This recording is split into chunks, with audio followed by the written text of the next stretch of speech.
Okay, let's unpack this. You're probably living a version of this right now. Your phone is buzzing constantly. Notifications pop up, likes land, DMs arrive. You are absolutely like surrounded by digital connections. Hmm. And yet, sometimes, maybe often, there's this quiet ache, this feeling of being profoundly, strangely alone. It's one of the defining paradoxes of modern life. It is, and it's not just a personal feeling or, something unique to a few people. The stack of sources you've shared for this deep dive, the Yeah. studies, the articles, your own notes, they really zero in on this exact phenomenon. Yeah. They show that this feeling isn't just personal angst, it's actually a significant global public health issue. Right. The World Health Organization even recognizes it as a major priority. Mm. And our sources are pretty stark about its impact, comparing the risk to health and well-being, from loneliness to things we know are serious, like smoking or obesity. Hmm. That comparison alone really makes you pause, doesn't it? It absolutely does. It underscores just how fundamental, genuine social connection is to human health and how concerning its potential decline is in this digital age. So our mission for this deep dive is clear. We're going to cut through this paradox using your sources.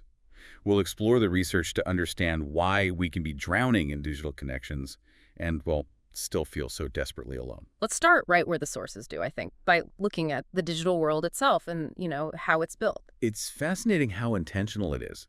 The sources highlight that social media platforms aren't just neutral tools. They are specifically designed to mimic intimacy. Exactly. That little red notification bubble, the ding of a message, it's engineered to trigger dopamine hits. It feels rewarding, kind of like a slot machine pulling you back for more. But that's where the first crucial insight from the sources comes in. It's the brutal truth. Likes do not equal love. Visibility does not equal vulnerability. Hmm. You can have thousands of followers, a meticulously crafted online persona, and still feel completely unseen, completely isolated behind that screen. Yeah, there's a really striking study I mentioned in the notes, a 2023 cross-cultural one. It involved adults across 4 countries. And it found this chillingly clear correlation. The more time people spent on social media, the higher their reported levels of loneliness. And what really stood out, this was true regardless of how many followers they had. That finding just hammers home the difference between mere contact and genuine connection, doesn't it? The sources describe our online profiles not as homes, but as semi-public spaces. Right. We curate, we perform, we kind of blur the lines between what's shared and what's private. And in doing so, we can actually lose touch with what authentic, messy, real connection even looks like. Yeah. We're presenting a highlight reel, not our full story. Exactly. And that contrast, the curated online version versus real life, that leads us directly to a major theme in your sources, the difference between real relationships and the kind we often have online. Think about it this way. Slapping a party emoji on someone's online photo takes, what, a second? There's no shared space, no look in their eye. Compare that to, showing up at their door at 2 a.m. with a tub of ice cream after they've just been dumped. One is a transaction, a quick signal. The other is presence, vulnerability, real support.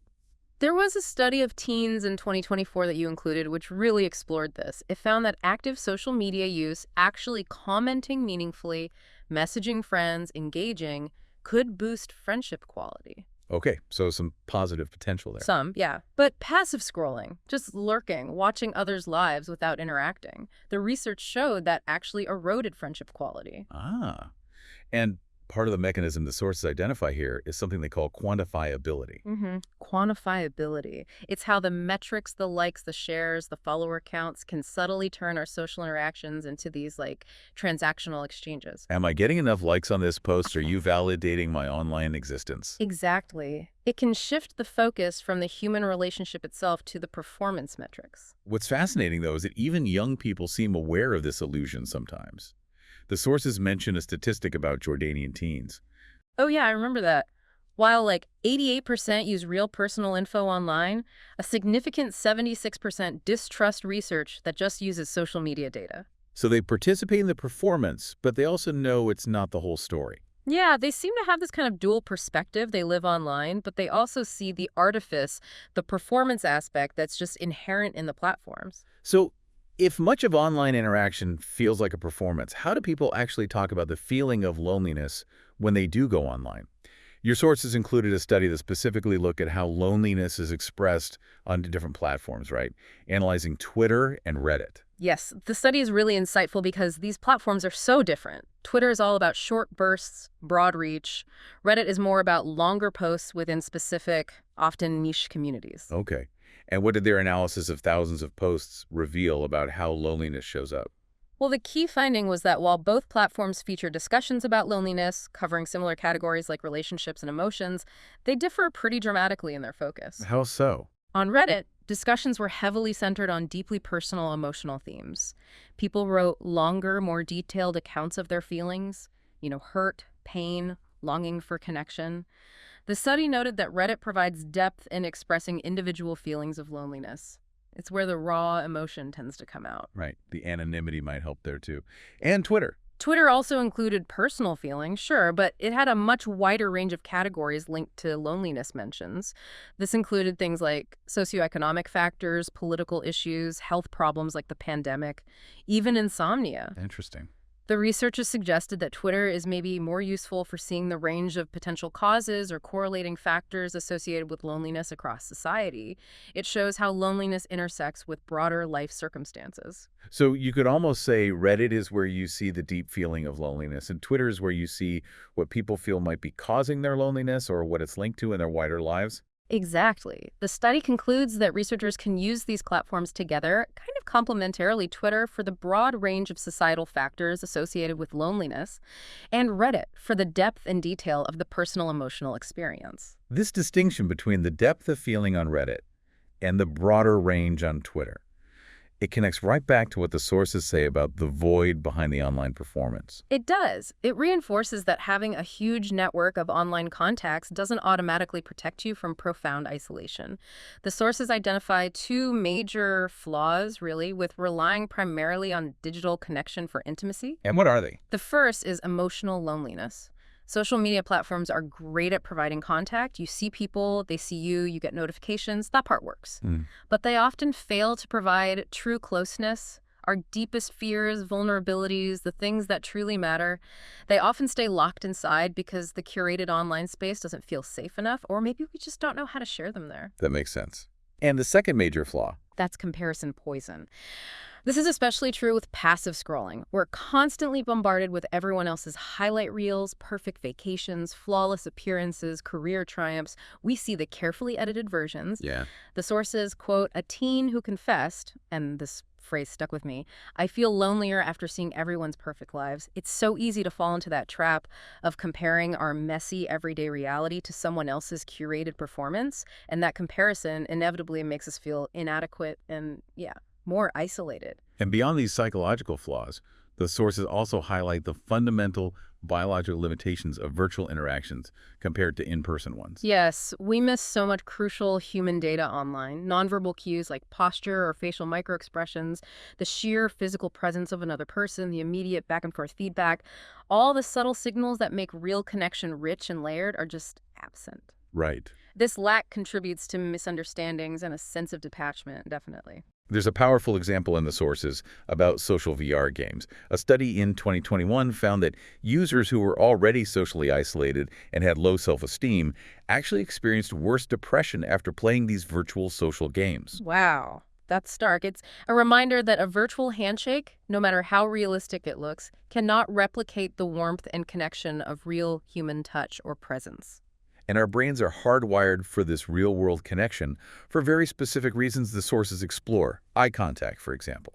It's a potent trigger for oxytocin, the bonding hormone. But one source notes that adults, sadly, average about 30% less eye contact than children. Right. We actively reduce one of the simplest ways to bond as we get older. That's a powerful image. We're literally losing the very thing our brains crave. And vocal tones also carry immense emotional information.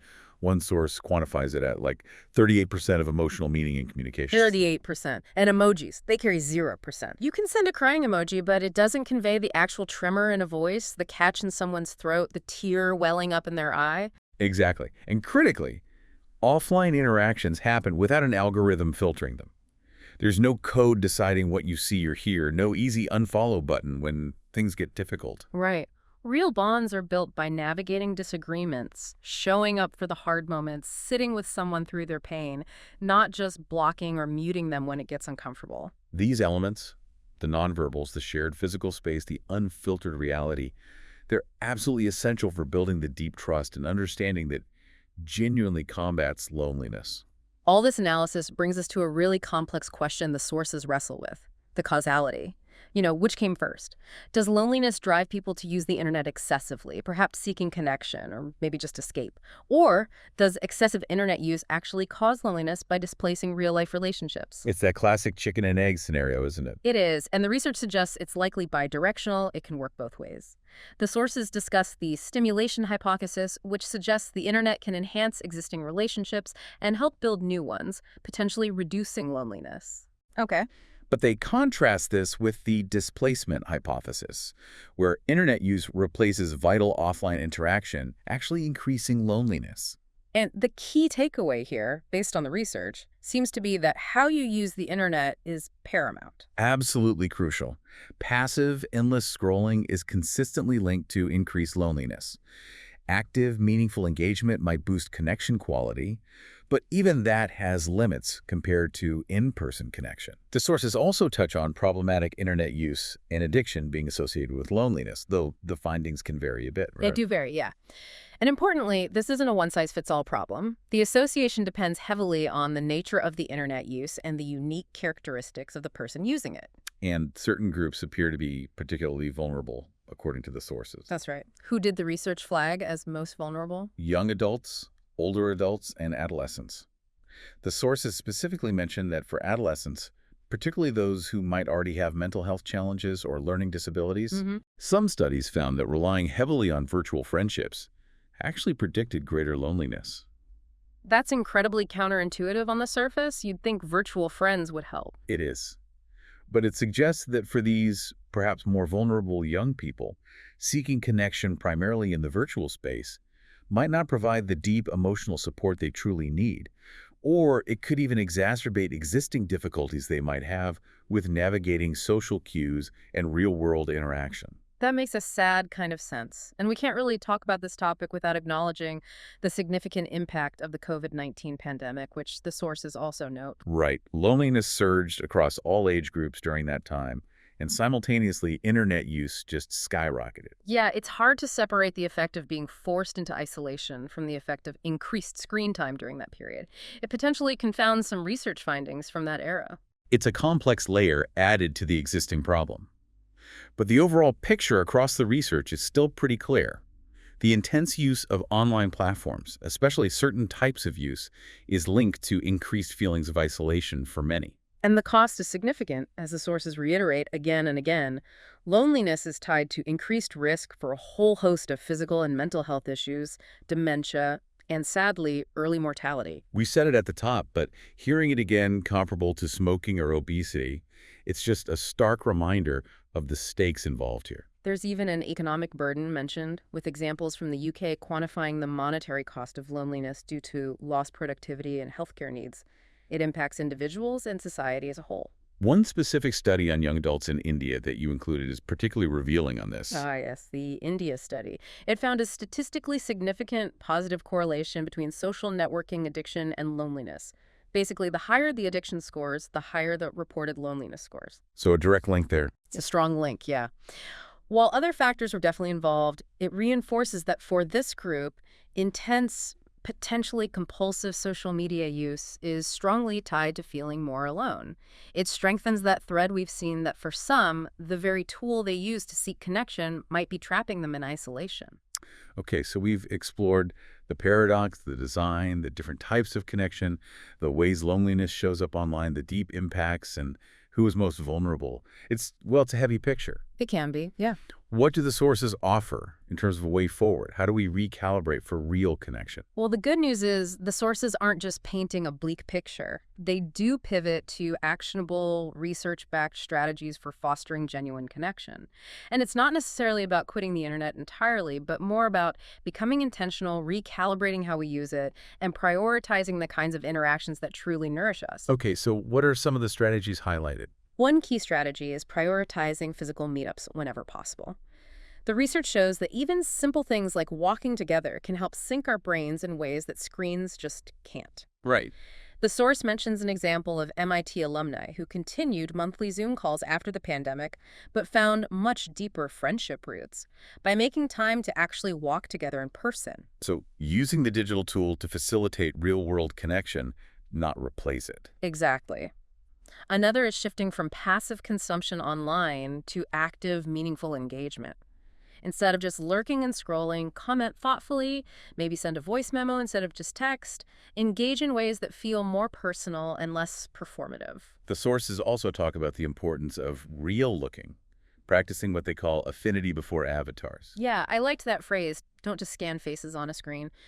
When you're with someone in person, truly practice looking at them, seeing all the subtle cues, actually connecting eyes. And cultivating shared activities, even if some elements are virtual initially, like cooking a meal together over video call, joining an online class together.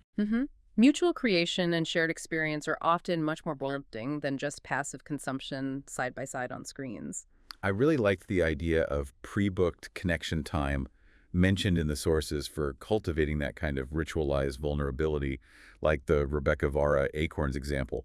Scheduling that specific time makes it a priority, a container for real conversation. Yeah, it turns connection into a deliberate practice rather than just something that happens randomly if your notification feeds happen to align. Makes sense. Another very direct strategy, backed by research, is simply limiting social media use. One study found that users who limited social media to just 30 minutes a day reported a significant reduction in loneliness, something like a 25% decrease in reported loneliness in just 3 weeks. Wow, 25% in 3 weeks. That's a powerful statistic for such a relatively small change in habit. It is. It suggests that even modest limits can free up significant mental and emotional space. And then there's simple, powerful advice that came up. Initiate first contact. Just reach out. Just reach out. Swallow your pride. Overcome the fear of rejection and just reach out to someone. The sources cited a retired Army medic, Fred Gregory, who made this a core rule of his life. Just make the first move. That absolutely requires courage, which is another key point from the sources, isn't it? The Yeah. importance of embracing offline vulnerability. Definitely. Being willing to say the hard truths aloud, to articulate your struggles, to admit I'm feeling really alone right now. Real connection isn't always easy or comfortable. It requires the courage to be truly seen with all your imperfections. And that brings us right back to that resonant quote from Jung that was in the notes. Loneliness doesn't come from having no people around.